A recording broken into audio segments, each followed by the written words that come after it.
하나님께서 우리에게 주신 말씀 시편 145편 1절부터 21절까지 말씀입니다. 제가 읽어드리겠습니다. 왕이신 나의 하나님이여, 내가 주를 높이고 영원히 주의 이름을 송축하리이다. 내가 날마다 주를 송축하며 영원히 주의 이름을 송축하리이다. 여호와는 위대하시니 크게 찬양할 것이라. 그의 위대하심을 측량하지 못하리로다. 대대로 주께서 행하시는 일을 크게 찬양하며 주의 능한 일을 선포하리로다. 주의 존귀하고 영광스러운 위엄과 주의 기이한 일들을 나는 작은 소리로 읊조리이다. 사람들은 주의 두려운 일의 권능을 말할 것이요, 나도 주의 위대하심을 선포하리이다. 그들이 주의 크신 은혜를 기념하여 말하며 주의 의를 노래하리이다. 여호와는 은혜로우시며 긍휼이 많으시며 노하시기를 더디하시며 인자심이 크시도다. 여호와께서는 모든 것을 선대하시며 그 지으신 모든 것에 긍휼을 베푸시는도다. 여호와여, 주께서 지으신 모든 것들이 주께 감사하며 주의 성도들이 주를 송축하리이다. 그들이 주의 나라의 영광을 말하며 주의 업적을 일러서 주의 업적과 주의 나라의 위엄 있는 영광을 인생들에게 알게 하리이다. 주의 나라는 영원한 나라이니 주의 통치는 대대에 이르리이다. 여호와께서는 모든 넘어지는 자들을 붙드시며 비굴한 자들을 일으키시는도다. 모든 사람의 눈이 주를 앙망하오니 주는 때를 따라 그들에게 먹을 것을 주시며 손을 펴사 모든 생물의 소원을 만족하게 하시나이다. 여호와께서는 그 모든 행위에 의로우시며 그 모든 일에 은혜로우시도다. 여호와께서는 자기에게 강구하는 모든 자, 곧 진실하게 강구하는 모든 자에게 가까이 하시는도다. 그는 자기를 경외하는 자들의 소원을 이루시며 또 그들의 부르짖음을 들으사 구원하시리로다. 여호와께서 자기를 사랑하는 자들은 다 보호하시고 악인들은 다 멸하시리로다. 내 입이 여호와의 영예를 말하며 모든 육체가 그의 거룩하신 이름을 영원히 송축할지로다. 아멘. 오늘 이 시편 145편은 하나님의 위대하심을 송축하는 다윗의 찬양시입니다. 이 시편을 보면은 처음과 끝이 모두 영원히 주의 이름을 송축하리라 라고 말하고 있습니다. 그러니까 다윗은 이 시편에서 주님의 영광스럽고 기이한 일들을 선포하면서 모든 성도들이 주님을 송축하기를 원하고 있는 것입니다. 다윗은 자신의 인생 속에서 하나님의 보호와 은혜를 경험한 사람입니다. 다윗은 목독이던 어린 시절 블레셋 군대가 전쟁 중에 자신의 조국 이스라엘을 조롱하는 것을 보고 블레셋 장군 골리앗을 그 물맷돌로 쓰러뜨려 죽입니다. 이스라엘을 전쟁에서 승리하게 만든 위대한 업적을 남기게 됩니다. 그리고 당시 이스라엘의 왕이었던 사울 왕의 신임을 받게 됩니다. 그 이후 이스라엘의 군인으로 수많은 전투에 참전해서 엄청난 승리를 거두게 됩니다. 그로 인해 백성들이 이렇게 얘기합니다.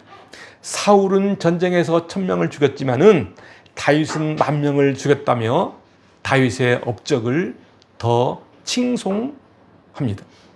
이것이 확인이 돼서 사울 왕은 다윗을 시기하고 그를 죽이려고 합니다.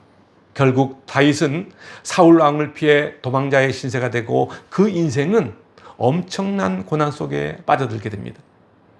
이러한 고통을 견디기 힘들어서 그는 하나님께 부르짖어 기도합니다.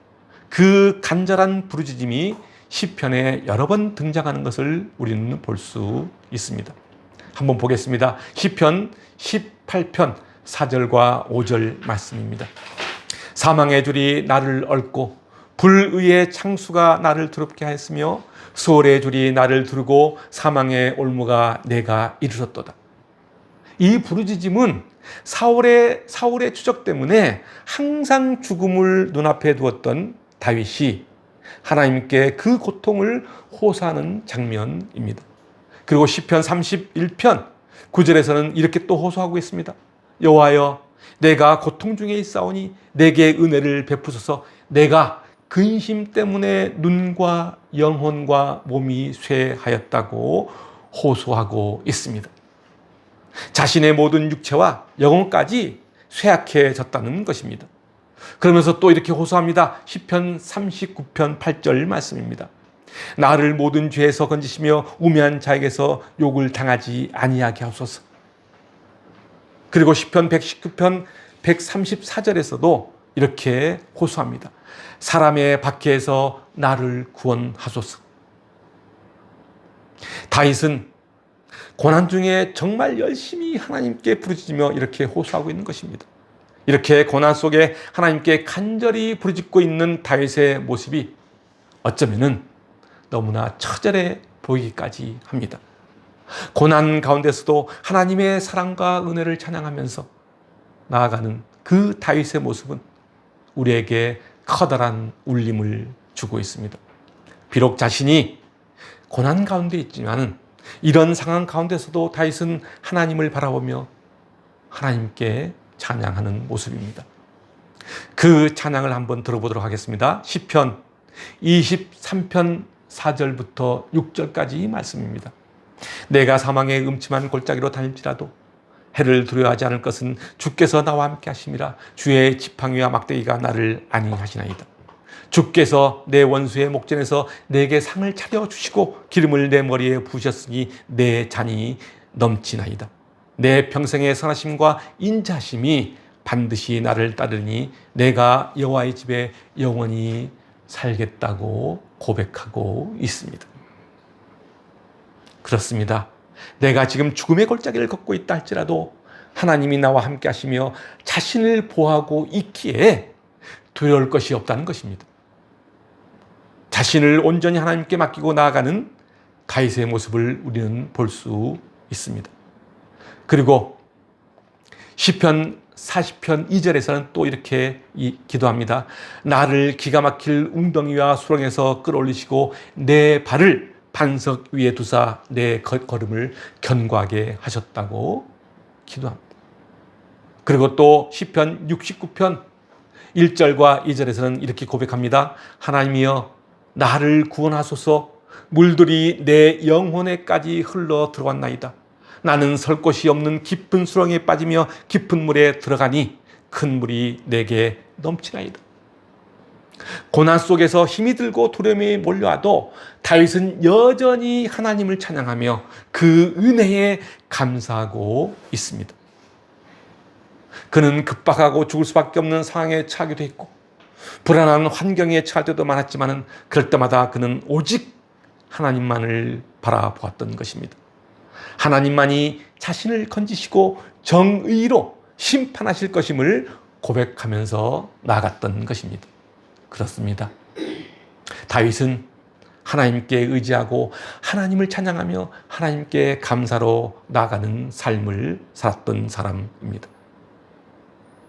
이런 모습을 보며 저는 이런 생각을 해봅니다.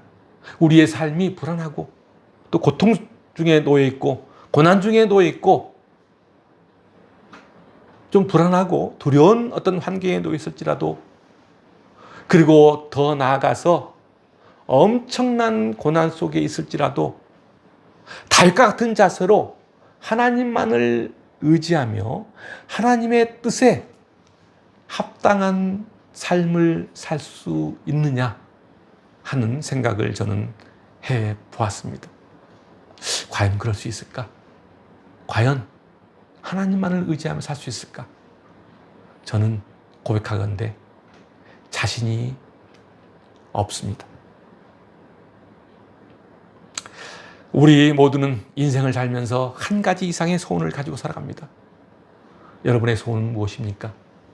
만약에 하나님께서 당신의 소원을, 그 한 가지 소원을 들어주신다면 여러분들은 무엇을 구하고 싶습니까? 이 질문에 아마 다양한 대답들이 나올 수 있을 것입니다. 예를 들면은 중병에 걸려 병원에 누워 있는 사람이라면은 아마 그 사람의 소원은 자신의 질병이 치료되는 것이겠지요. 집이 없는 사람이라면 아마도 집을 갖는 것이 소원일 것이고, 직장을 구하지 못한 사람이라면 좋은 직장을 구하는 것이 소원이 될 수도 있고, 돈이 없어 고생하는 사람이라면 재정적으로 풍족한 것이 소원일 수도 있습니다.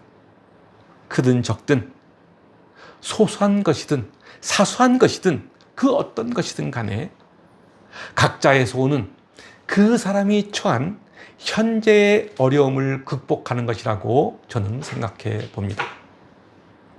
그렇다면 이러한 소원이 이루어졌다고, 그 소소한 소원, 자기가 소원했던 그 소원이 이루어졌다고 영원히 만족하며 행복하게 살 수 있을까?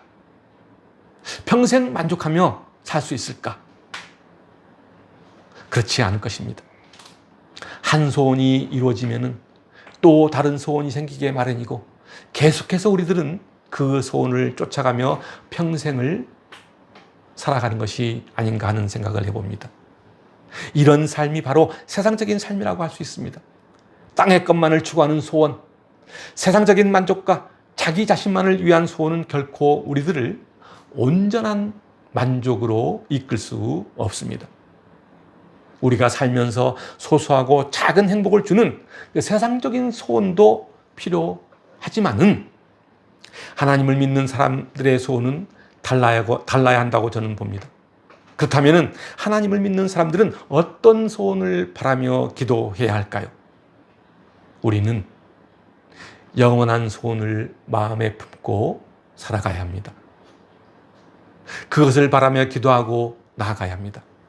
우리의 영원한 소원은 하나님을 더 깊이 알아가고 그분을 더 깊이 경험하면서 기쁨을 누리는 것입니다. 그리고 우리가 소원했던 일들이 이루어지지 않는다고 해도 불안한 환경과 고난 가운데 있다 할지라도, 세상에서 의지하던 것이 끊어진다고 해도 우리가 예수 그리스도를 끝까지 붙잡고 그 말씀에 의지하며 거룩한 소원을 품고 살아갈 때 우리는 천국 시민으로 바르게 설 수 있습니다. 다윗은 자신의 인생에 엄청난 고난과 두려움이 몰려올 때마다 하나님을 붙잡고 나아갔던 인물입니다.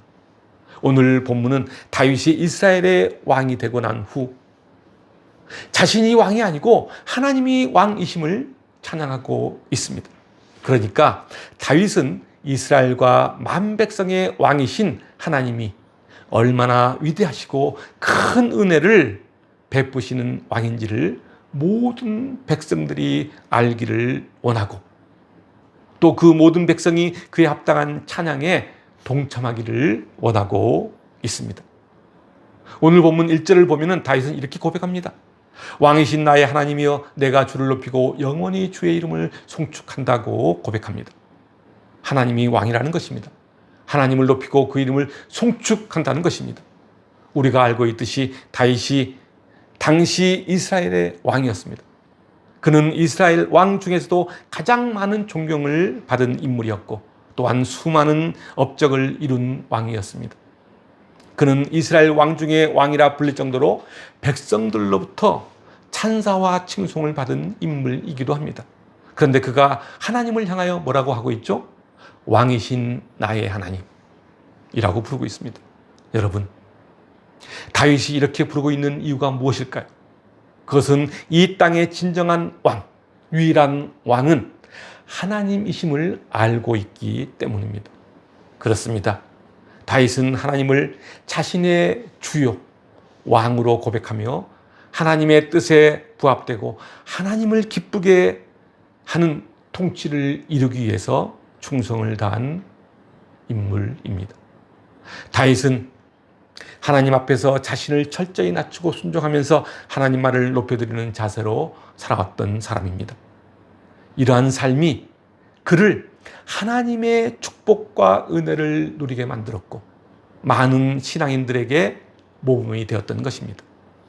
다윗이 위대한 왕, 하나님의 뜻에 합한 자, 그리고 백성들로부터 존경받는 왕이 된 가장 근본적인 이유가 바로 여기에 있는 것입니다. 성경은 다윗을 가장 모범적인 왕, 가장 큰 축복을 받은 사람으로 이야기하고 있습니다. 다윗이 어째서 이렇게 아름답고 멋진 인물로 묘사되고 있을까요? 출신이 대단해서 그럴까요? 아니면 그가 죄가 없어서 그럴까요? 그렇지 않습니다. 그는 보잘것없는 목동 출신입니다. 그리고 그가 왕으로 있는 동안 이스라엘은 전쟁과 내란으로 평안할 날이 없었습니다. 더 이해하기 어려운 것은 바로 그가 밧세바 간음 사건과 인구 조사를 통해서 심각한 범죄를 저질렀다는 것입니다. 이와 같이 그는 비천하기 그지없는 사람이었고 그의 일생은 불안하고 고난 속에서 실수와 잘못을 범하며 살았던 사람입니다. 그런데 성경은 다윗을 가장 위대하고 가장 경건하며 가장 큰 축복을 받은 사람이라고 이야기하고 있습니다. 도대체 왜 그럴까요? 좀 전에도 말씀드렸듯이 다윗은 하나님을 자신의 왕으로 고백하며 그 말씀에 순종하고 그 뜻에 합당한 삶을 살려고 몸부림쳤던 사람입니다. 이러한 자세가 바로 다윗을 가장 모범적인 왕, 가장 큰 축복을 받은 사람으로 묘사될 수 있게 한 것입니다. 다시 오늘 본문 2절과 3절을 보면 다윗은 하나님을 날마다 송축하고 영원히 주의 이름을 송축하며 크게 찬양한다고 선포하고 있습니다. 다윗이 무엇을 찬양하고 송축하겠다고 말하고 있죠? 그렇습니다. 주의 이름, 하나님입니다. 그렇다면 무엇 때문에 이렇게 하나님을 찬양하는데 열을 올리고 있을까요? 그것은 바로 하나님과의 바른 관계를 맺고 하나님의 은혜로우심을 확실하게 체험했기 때문입니다. 한마디로 하나님을 전인격적으로 체험했다는 말입니다. 그러면서 4절에서 대대로 주께서 행하시는 일을 크게 찬양하며 주의 능한 일을 선포하리로다 라고 말하고 있습니다. 그러니까 자신이 체험한 하나님의 은혜와 축복을 이웃에게 증거하고 전파하겠다는 것입니다. 자신이 체험한 것이 무엇일까요? 하나님이 행하신 일, 하나님이 이루신 이적들, 하나님의 권능에 따라 이루어진 놀라운 역사들입니다. 이러한 것들을 오늘 본문 4절부터 7절까지 다윗은 반복해서 이야기하고 있는 것입니다. 그리고 8절부터 16절까지는 다윗은 하나님의 인자심과 선하신 통치, 그리고 그가 지으신 모든 것에 긍휼을 베푸심을 노래하고 있습니다. 그리고 마지막 21절입니다. 우리 한번 다 함께 읽어볼까요? 자, 21절 다 함께 읽어보겠습니다. 시작. 내 입이 여호와의 영예를 말하며 모든 육체가 그의 거룩하신 이름을 영원히 송축할지로다. 그렇습니다. 다윗은 마지막에 모든 백성을 향해서 다 함께 하나님을 영원히 송축하자고 요청하고 있는 것입니다. 사랑하는 성도 여러분, 하나님은 세상 만물을 창조하신 전능하신 분이십니다. 그분은 세상의 모든 것을 하나하나 섬세하게 보살피시고 가꾸시고 새롭게 하시며 온전하게 하십니다. 그 모든 것들에게 필요한 것들을 공급하시는 자비의 하나님이십니다. 여러분은 그 하나님을 믿는 믿음의 사람들입니다. 그 하나님을 찬양합시다. 우리의 영혼에 생명을 공급하시는 그 하나님을 송축합시다. 우리 모두 한번 화면을 보시면서 다 함께 하나님을 찬양하도록 하겠습니다. 어제 제가 단톡으로 보내드린 찬양 영상입니다. 마커스 50의 송축해 내 영혼입니다. 다 함께 찬양하겠습니다.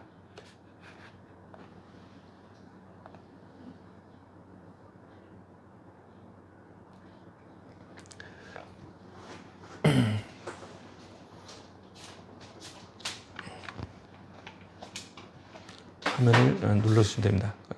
예.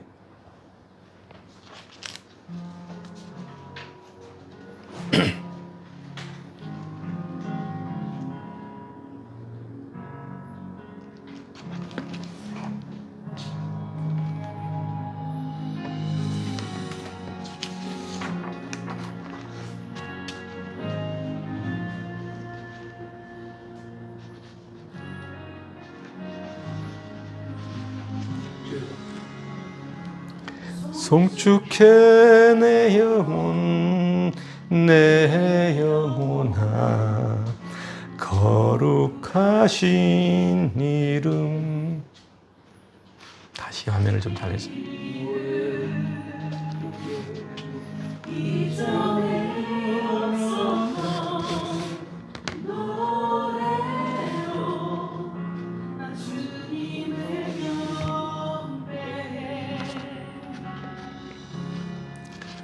해가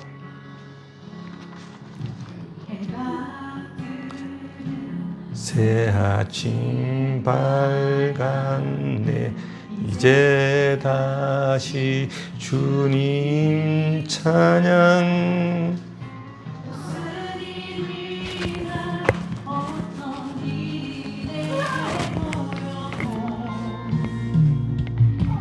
저녁이 올 때 나는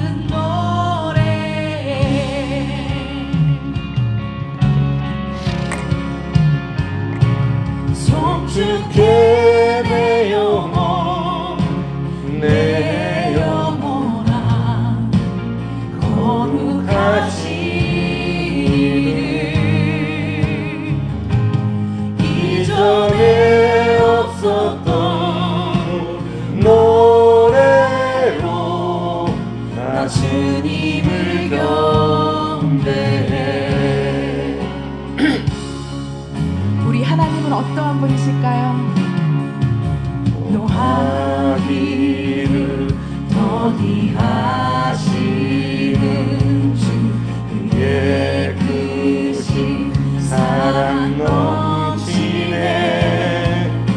주의 선하심 내가 노래하리. 수많은 이유로 다시 고백하겠습니다. 노하기를 더디하시는 주, 노하기를 더디하시는 주, 그의 크신 사랑 넘치네. 주의 선하심 내가 노래하리. 수많은 이유로 나 노래. 송축해 내 영혼. 송축해 내 영혼 내 영혼아 거룩하신 이름. 이전에 없었던 노래로 나 주님을 경배. 송축해 내 영혼. 송축해 내 영혼. 내 영혼아 거룩하신 이름. 이전에 없었던 노래로 나 주님을 경배해. 곧 그날에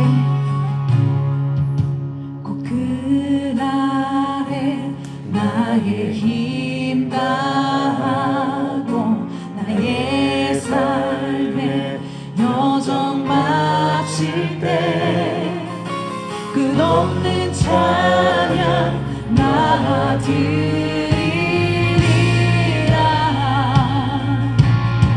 수많은 세월 지나 영원 곧 그날에 나의 힘 다하고 나의 삶의 여정 마칠 때 끝없는 찬양 나 드리리라.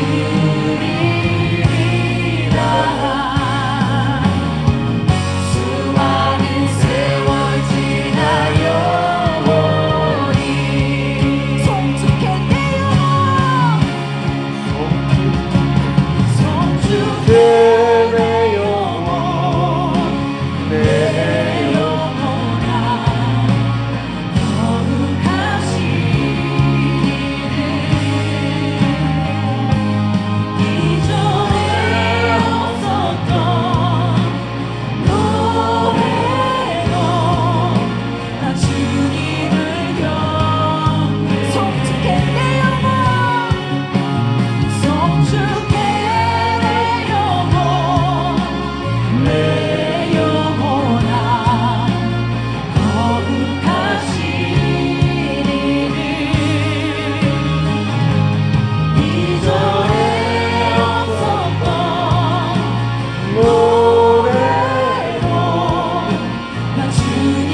기도했습니다. 주님을 경배합시다. 거룩하신 그 이름을 송축합시다. 하나님은 우리의 생명이십니다.